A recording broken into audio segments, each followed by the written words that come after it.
Hi, it's John Kelly. In this module, we're going to discuss engagement quality control review. And as always, we want to be efficient and effective, follow professional standards, and document our work properly. The engagement quality control person, the individual selected to do the engagement quality control review, must be appropriately qualified. And the other thing is they're to be independent. They're not to be consulted in terms of asked to make decisions about the audit. They're not part of the audit team, and they are to be objective. Now, you might advise the EQCR person about what the engagement is thinking, because the EQCR person is going to have to agree with the decision in the end, but they're not consulted. They're not part of the team. They're to be independent. So you don't do things to compromise their independence. Now you might, if the engagement partner has a difficult issue to deal with, he might discuss it with the EQCR person to see if the engagement partner's judgment is acceptable to the EQCR, but you're not consulting. And in particular, you make no decisions for the audit team. You're sort of independent of the audit team, a sober second judgment. Standards provide a list of things the EQCR person is to do, and you should do all the things on the list.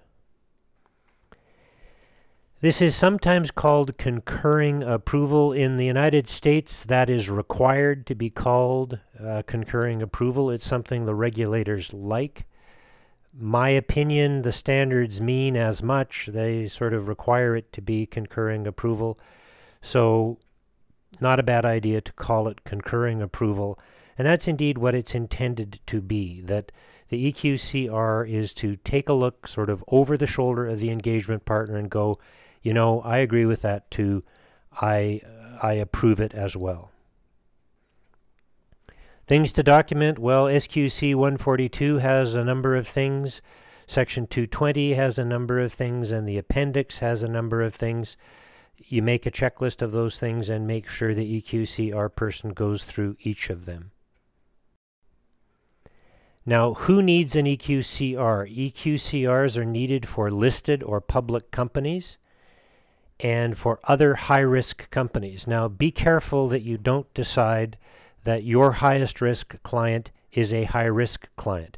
It might still be a low-risk client even though it's the highest risk in your firm. So don't specify EQCR randomly. Read the list of criteria for selecting something for EQCR and only do it if it meets those criteria. And remember, if you decide to specify EQCR, then you have to do each of the things that are specified in standards because you've required it. So be careful. If you hadn't required it, you wouldn't have had to have done it. If you do require it, you do have to do it. Now, what you might be meaning to do is another kind of review.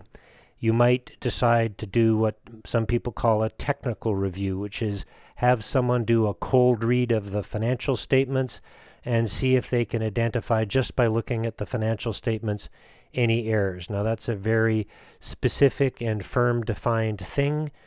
Technical review, you could do that.